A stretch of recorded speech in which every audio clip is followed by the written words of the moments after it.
Thank you, Chairperson, respected Murliji, other dignitaries sitting on the dais and here in the audience.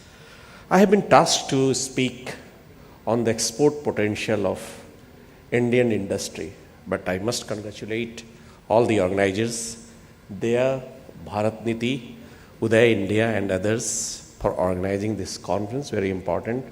Defense production, and the most important part of this conference is that we are not just thinking about self-reliance, but we are going to think about self-reliance and beyond. And this is important. This is important because it shows the growing confidence of the country, the change of attitude, a new orientation, a new mindset. It is no longer defensive. It wants to go outside. It wants to see the world and says that we have got potential. And really I am going to talk about three things. Time is limited.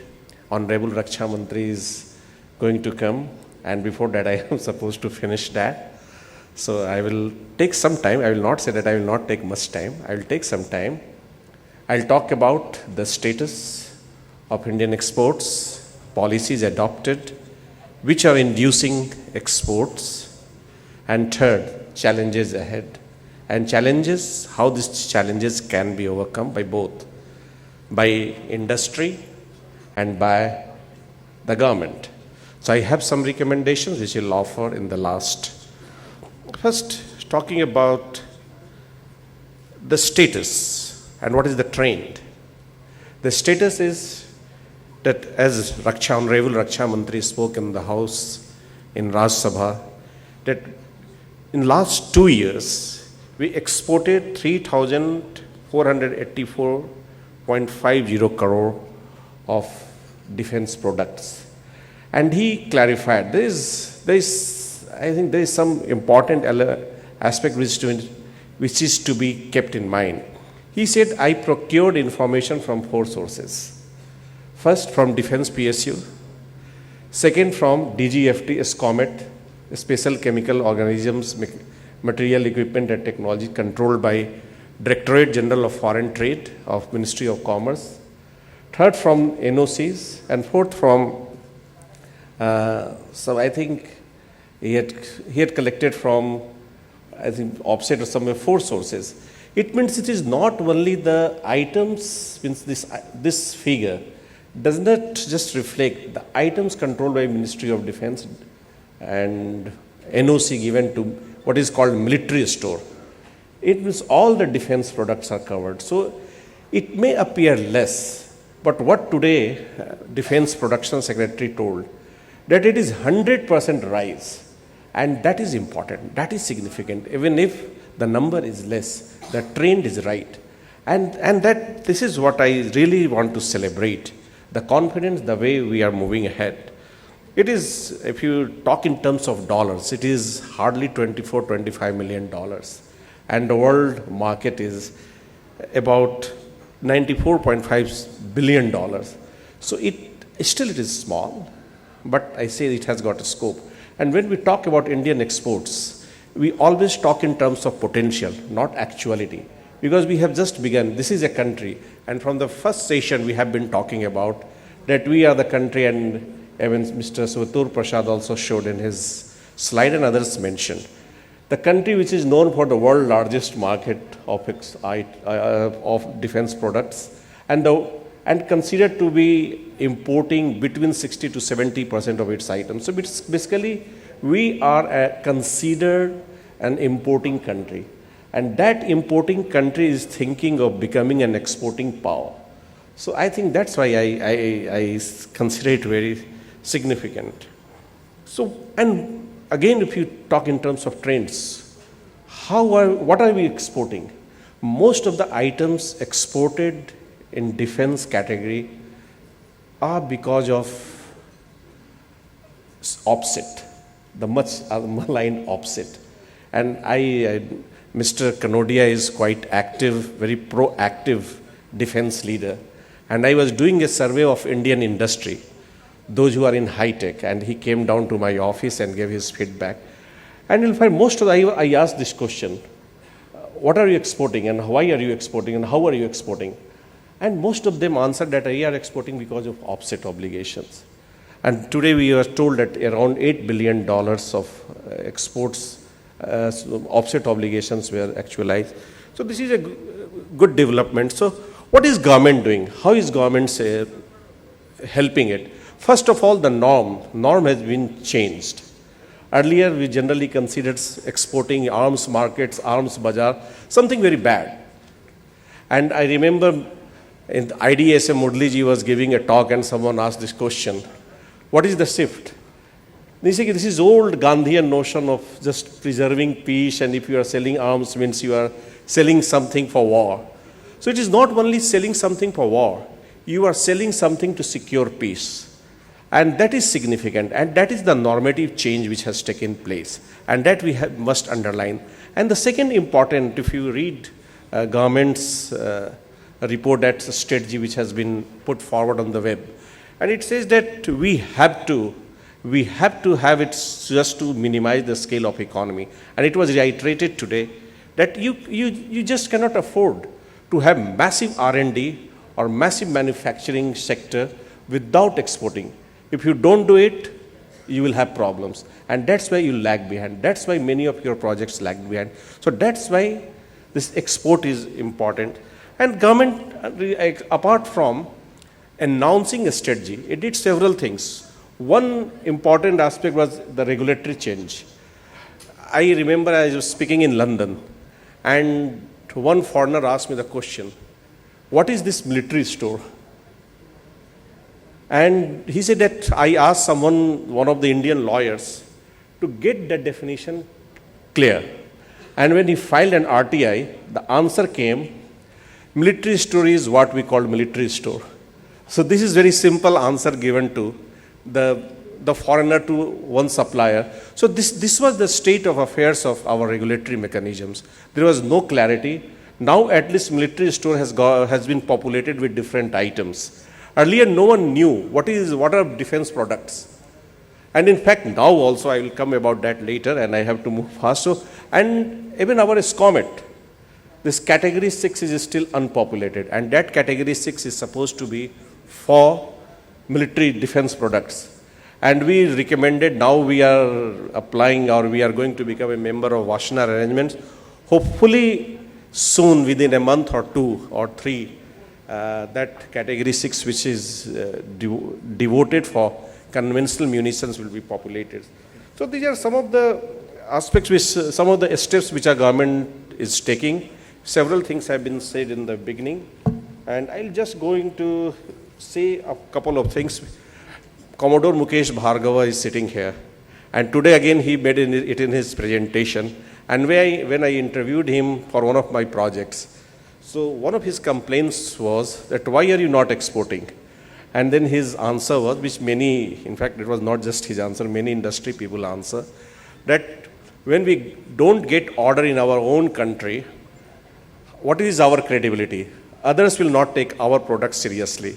And that is in our strategic studies concept known as bedrock support of your own government, your own client. So this bedrock support, now Commodore Bhargava should be, I think, satisfied, because today what a government official told that trend is again increasing. Last 2 years, in 2014, 15 and 15, 16, around 67% of contracts given, or in terms of 64 to 67%, I have data, around 68% in terms of contract given were for Indian vendors.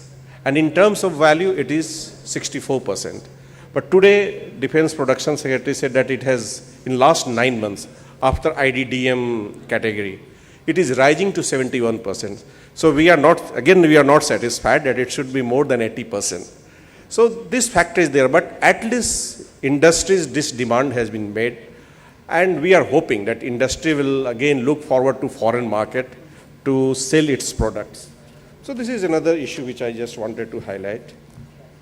Another very important factor, or you can say important step taken by government, is fully funding some important segments of R&D, especially aerospace.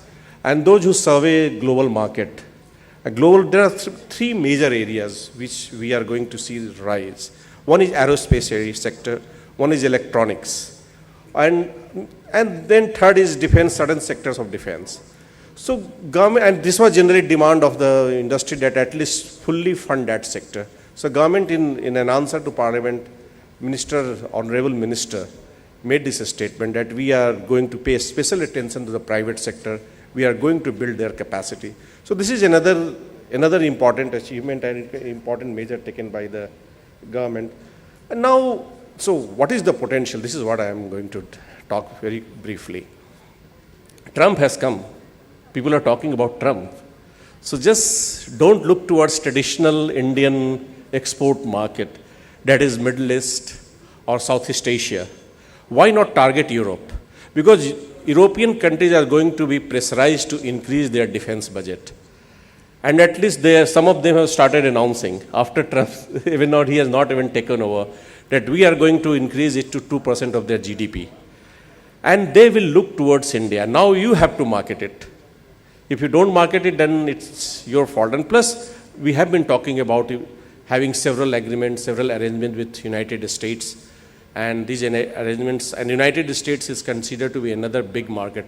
Top 5 markets, UK, India, United States. They are considered, so we have United States, partnership with United States, which can also help immensely. Then I just come to challenges, which may be taken up. First is regulatory challenge. Industry's complaint is that DGFT is very slow. It has got archaic laws. And this general complaint, some of the people who had given their comments are sitting here. And quite interestingly, worldwide, the phenomenon is that Ministry of Defense or State Department in the United States is considered to be very tough. And Commerce Ministry, which is supposed to promote business, is considered to be very liberal. So what happens generally, countries want, or basically industry wants, that items which are controlled under Ministry of Defense or say controlled under State Department, Foreign Ministry, which generally are quite known to be very tough, should not control items for export. And it should be controlled by Ministry of Commerce. But in our country, the opposite is the case. Ministry of Defense, after regulatory reforms, what I say that after announcement of export strategy, came out with several regulatory changes. One of them I told that military stored, means defense production center, whatever you call it, or products were defined. And companies or applicants are getting their licenses cleared within 15 days. Within 15 days, if there is no objection from 5 departments, Ministry of External Affairs, DRDO, then some armed forces, and plus intelligence agencies, wherever there is. Just generally, if you are not sending your comments, file will not be pending. It will be cleared. While in Ministry of Commerce, it is just the opposite. Very few applications are cleared in prescribed time. It takes 1 year. And this was one of the complaints of the company. Second is like category 5 of SCOMET, which is for aerospace industry. And they say that when we file an application, the foreign vendor, OEM, what we call original equipment manufacturer, it knows, ministry knows, but DGFT doesn't know. So when we apply for, again there is delay. And the same supplier, means foreign vendor, is supplying an item to India, but you have to produce your end user certificate. So it is quite complicating. So some of the items, and most importantly, quite importantly, even UAV, drones, military drones, are controlled in Ministry of Commerce control list, which should be transferred to the defense ministry's list. So this will help. So this is another change which I think is problem which is existing. Third is repeat order. What is the procedure now? Your 2-year period will start from your first order, while it should be from the last order. There should be rolling period, and I think this will be quite helpful for industry. Fourth is end user certificate, especially ultimate end user certificate. Suppose you are supplying an item, and the person who is the company which is buying your item doesn't know which will be the ultimate end user, because it is buying for business, and a company is asked to produce end user certificate for that, ultimate end user. So this is a global problem, and the government should sit down with other governments and sort it out. Otherwise, many companies complain that we could not supply because we could not produce ultimate end user certificate. So this is another regulatory changes which may be brought in. And about time gap, which I have already mentioned, it should be prescribed that within 15 days you have to clear the order, like it is being done for military store. So that should be done. Then institutional innovation. How many? 2-3 minutes? Okay. So institutional innovation, that strategy, defense export strategy has a provision for defense export promotion board, but it did not materialize.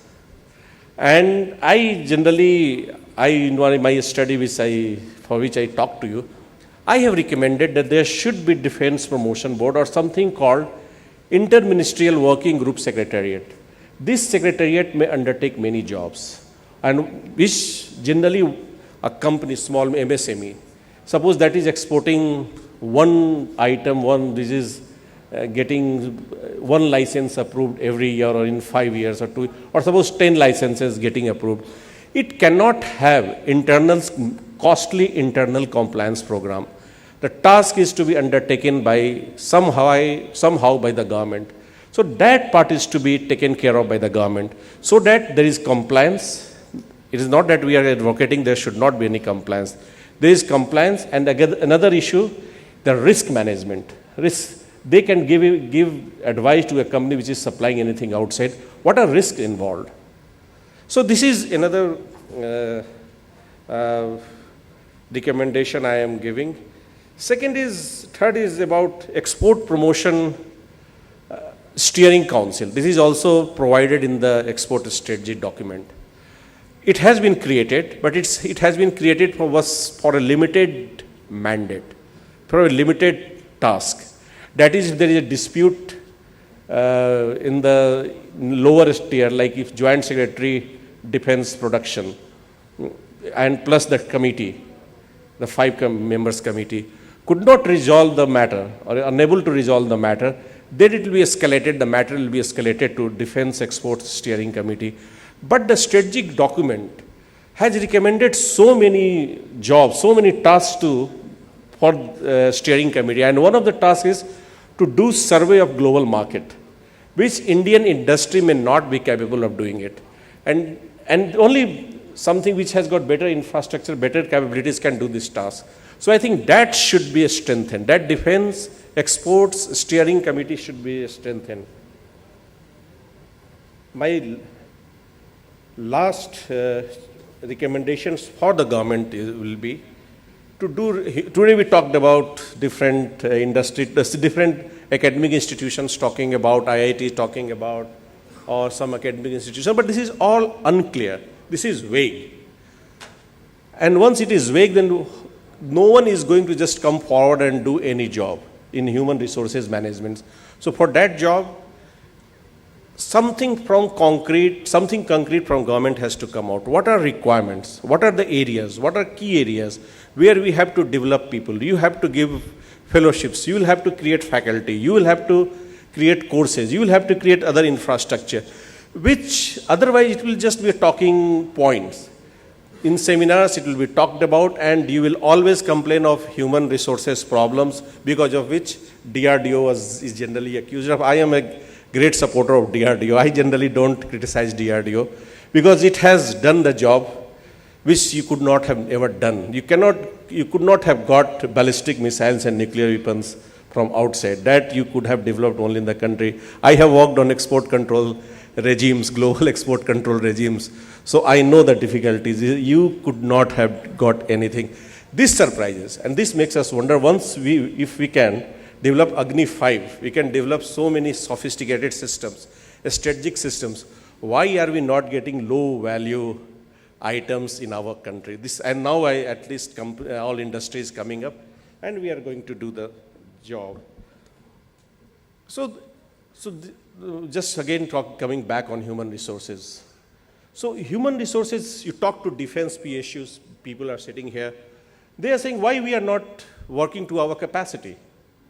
Because we don't have proper human resources. We don't want to increase our capacity.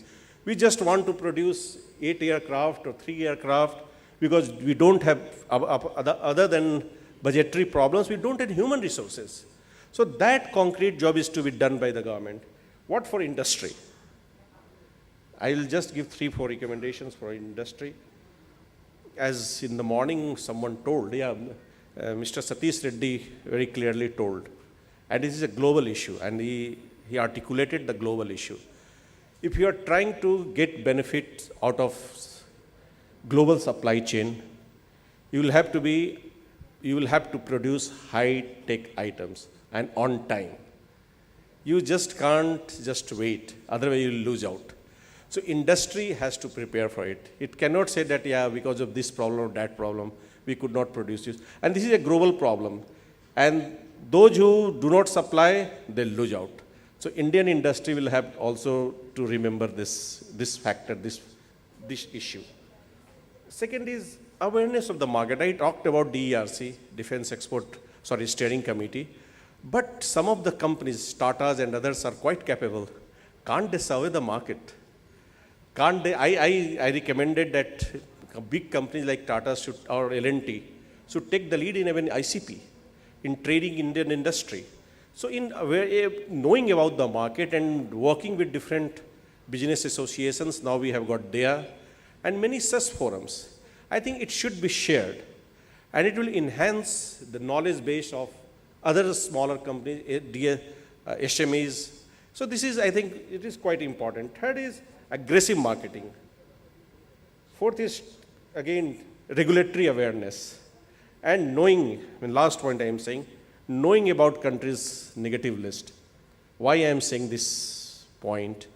If you are caught supplying to, I know Mr. Kanodia disagrees with me on that point, that if you supply anything to Pakistan, so then you have got at least maneuvering capability to turn the tap off.